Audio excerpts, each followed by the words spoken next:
بسم اللہ الرحمن الرحیم۔ ابھی کچھ روز پہلے میں نے ایک ویڈیو دیکھی، انڈیا کے ایک مشہور ٹرینر ہیں، موٹیویشنل اسپیکر، وہ ایک کہانی سنا رہے تھے۔ اچھا، وہ اپنی ویڈیو کا آغاز ہمیشہ ایک کہانی سے شروع کرتے ہیں۔ دلچسپ کہانی ہوتی ہے لیکن بعض اوقات ایرریلیونٹ بھی ہوتی ہے۔ کہانی یہ تھی کہ دو مزدوروں کو کام پہ لگایا گیا، کسی نے کام پہ لگایا ان کو کہ پانی بھرنا ہے بالٹیوں میں اور اوپر لے جا کے تالاب میں ڈالنا ہے۔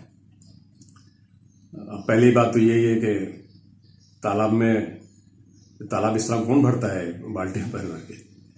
بہرحال کرتے رہے، محنت کرتے رہتے، جتنی بالٹیاں بھر کے لے آتے تھے اسی حساب سے ان کو پیسے ملتے تھے۔ ایک مزدور کو خیال آیا کہ یہ تو اس میں تو بہت محنت ہے بالٹی بھرنے میں، تو کیوں نہ ایک پائپ لائن لگائی جائے۔ اب یہ ایک مزید فضول بات کہ ایک مزدور کو خیال آ رہا ہے ایک پائپ لائن بچھانے کا، ظاہر پائپ لائن بھی بچھے گی تو پھر ایک پمپ اسٹیشن بھی ہوگا۔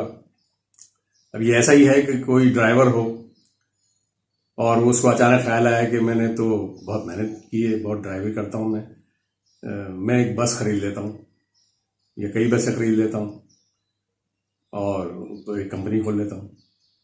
اب یہ تو بڑی عجیب سی بات ہوتی۔ ہاں، اگر جو امپلائڈ تھا جس نے ان کو مزدور رکھا تھا وہ اگر سوچتا پائپ لائن لگانے تو بات سمجھ میں بھی آتی تھی۔ جس نے پائپ لائن لگائی اس نے الٹیمیٹلی بہت پیسہ کمایا۔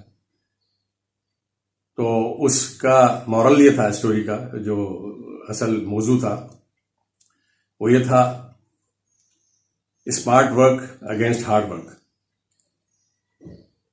کہ ہارڈ ورک کے بجائے اگر آپ اسمارٹ ورک کریں، اپنا دماغ لگائیں تو زیادہ فائدہ ہوگا۔ اچھا، یہ جو بیانیہ ہے، جو نیریٹو ہے اور جو مقدمہ ہے، hard work versus smart work, یہ میں نے 1992 میں پہلی دفعہ کسی کتاب میں پڑھا تھا، مینجمنٹ کی بکس میں۔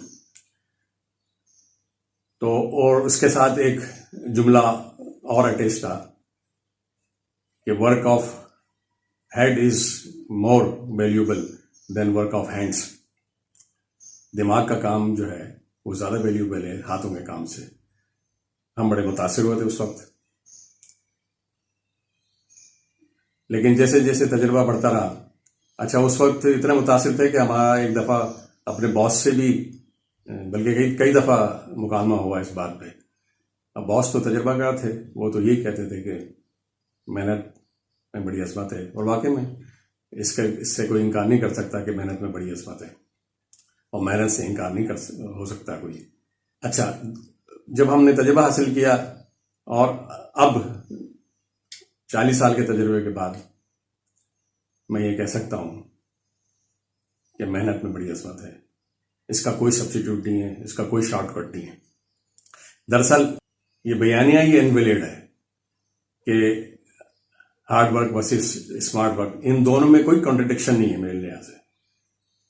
یہ دونوں کو کمپلیمنٹ تو کر سکتے ہیں لیکن کانٹرڈکٹ کا کوئی سوال نہیں ہے۔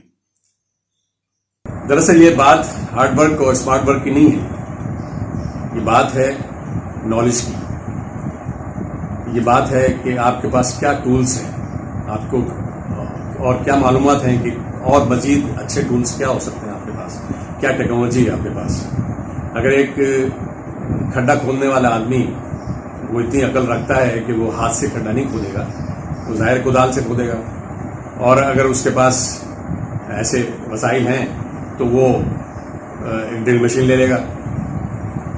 اسی طریقے سے کسی آدمی کو 5 کلومیٹر اگر کہیں جانا ہے تو وہ اتنا بیوقوف نہیں ہوگا کہ پیدل جائے گا، وہ یا تو موٹر سائیکل پہ جائے گا یا کسی کار میں جائے گا یا ویگن میں، بس میں جائے گا۔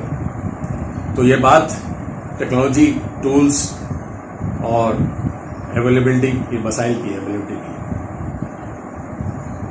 اگر آپ مینجمنٹ کے کسی شعبے میں کام کر رہے ہیں، کارپوریٹ مینجمنٹ کہ کسی بھی شعبے میں کام کر رہے ہیں، مارکیٹنگ اور فائنینس ہے یا پروڈکشن اور کوالٹی مینجمنٹ ہے.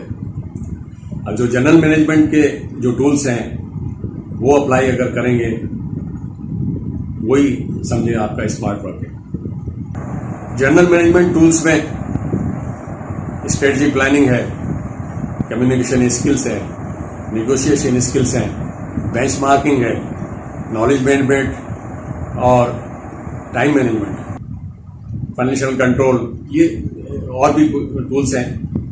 اسی طریقے سے اگر آپ پروڈکشن مینجمنٹ اور کوالٹی مینجمنٹ کی بات کریں تو اس میں آپ کو پلاننگ اینڈ کنٹرول ہے، ورک سمپلیفیکیشن ہے، اسٹینڈرڈائزیشن ہے، اور سب سے بڑھ کر یہ ایک انالیٹیکل اسکلس آپ کے پاس ہونی چاہیے. اب انالیٹیکل اسکلس کی کئی ٹولس ہیں، کنٹرول چارٹس ہیں اور دوسری چیزیں بھی ہیں. تو یہ دراصل بات ہے آپ کے پاس نالج کتنی ہے اور اس کا استعمال آپ صحیح وقت پر صحیح جگہ پہ کر سکیں. تو سمجھنے کی بات یہ ہے، اور اس کا باٹم لائن یہ ہے اس ساری میری ویڈیو کا، کہ اگر آپ کے پاس نالج ہے، ول پاور ہے اور محنت آپ کر رہے ہیں تو کوئی بھی آپ کو ترقی سے نہیں روک سکتا انشاءاللہ.